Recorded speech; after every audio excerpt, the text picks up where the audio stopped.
Bienvenue à Français 10 minutes. Chloé et Alice. Chloé et Alice étaient deux meilleures amies qui n'avaient jamais visité la ville auparavant. Un samedi ensoleillé, elles décidèrent d'explorer la métropole animée. Elles étaient excitées de voir les gratte-ciels imposants, de visiter des sites célèbres et de profiter de l'atmosphère vibrante. À leur arrivée en ville, Chloé et Alice furent émerveillées par les vues et les sons. D'abord, elles visitèrent un beau parc avec une grande fontaine. L'eau scintillait au soleil, et les enfants jouaient joyeusement à proximité.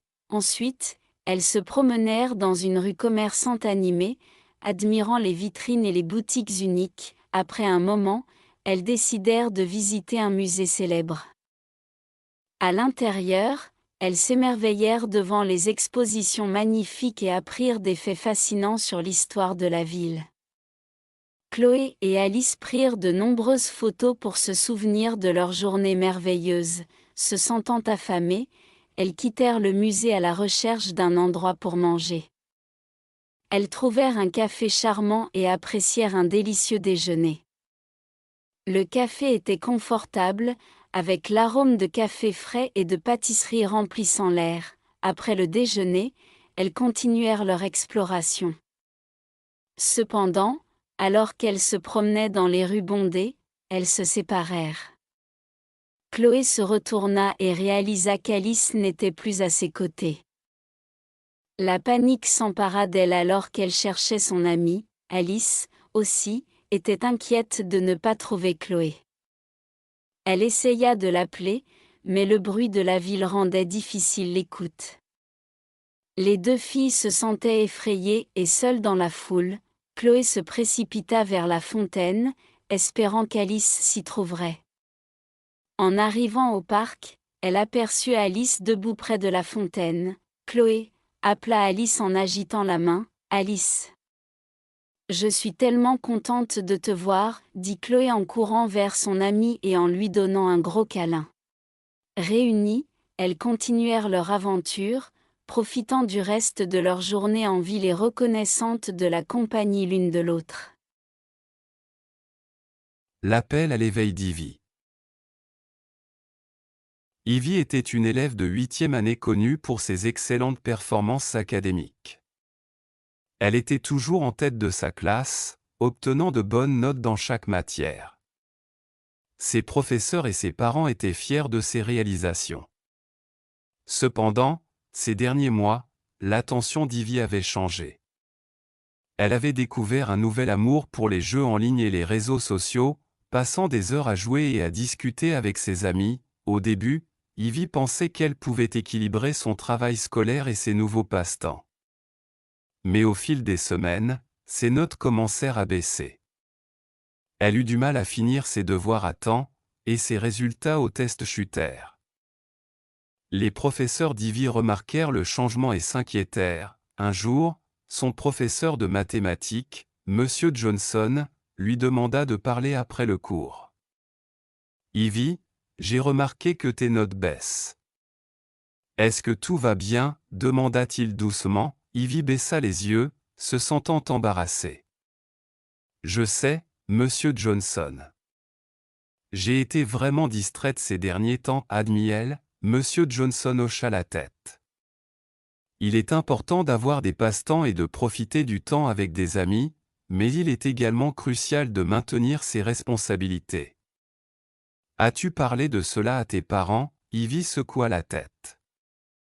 Non, je ne l'ai pas fait. J'ai peur qu'ils soient déçus de moi. Tes parents se soucient de toi et veulent te voir réussir. Je pense qu'il est préférable que tu leur en parles.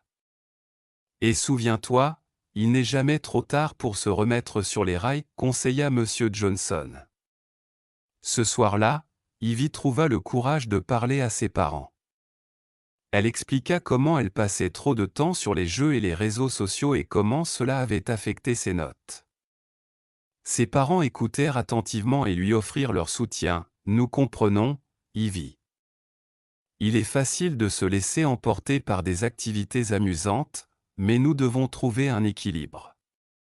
Que dirais-tu de créer un emploi du temps pour t'aider à mieux gérer ton temps, suggéra sa maman. Ivy accepta, se sentant soulagée.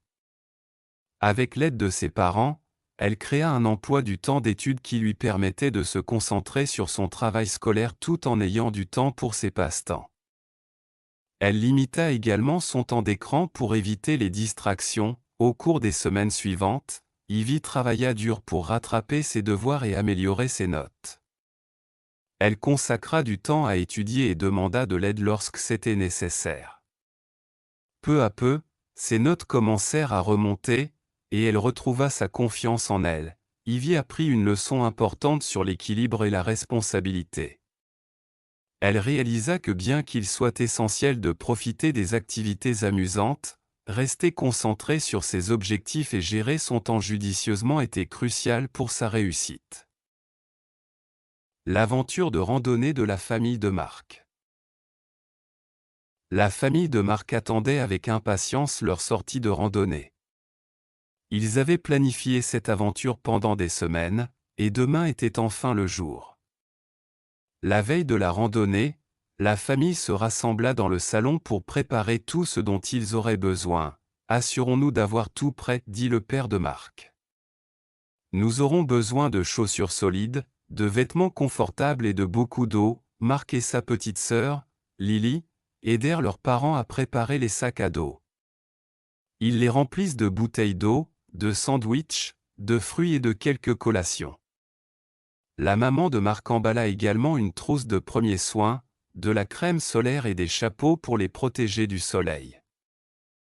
Lily était chargée de préparer l'appareil photo.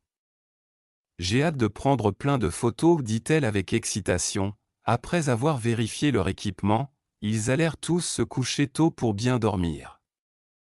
Le lendemain matin, ils se réveillèrent tôt, pleins d'énergie et d'enthousiasme.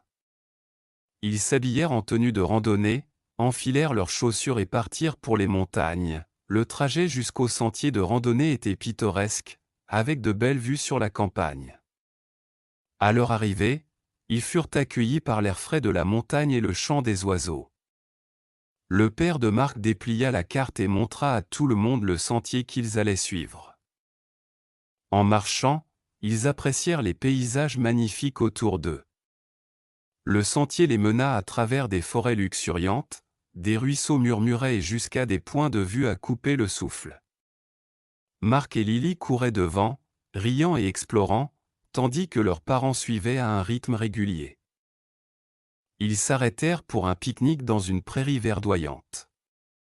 Marc et Lily déplièrent la couverture et s'assirent tous pour déguster leurs sandwichs et leurs fruits.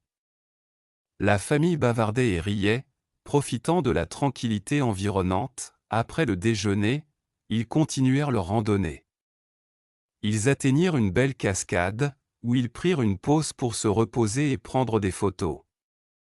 Lily immortalisa le moment avec son appareil photo, veillant à prendre une photo de toute la famille ensemble. Au fil de la journée, ils redescendirent le sentier, se sentant accomplis et heureux. La randonnée les avait rapprochés et leur avait offert une merveilleuse évasion de leur routine quotidienne. Ce soir-là, de retour à la maison, ils parcoururent les photos et se remémorèrent leur aventure. « Aujourd'hui était incroyable, dit Marc. Nous devrions planifier une autre randonnée bientôt, absolument, répondit son père. Passer du temps ensemble dans la nature est le meilleur. La famille alla se coucher ce soir-là avec des cœurs fatigués mais heureux, reconnaissants pour les souvenirs spéciaux qu'ils avaient créés lors de leur aventure de randonnée.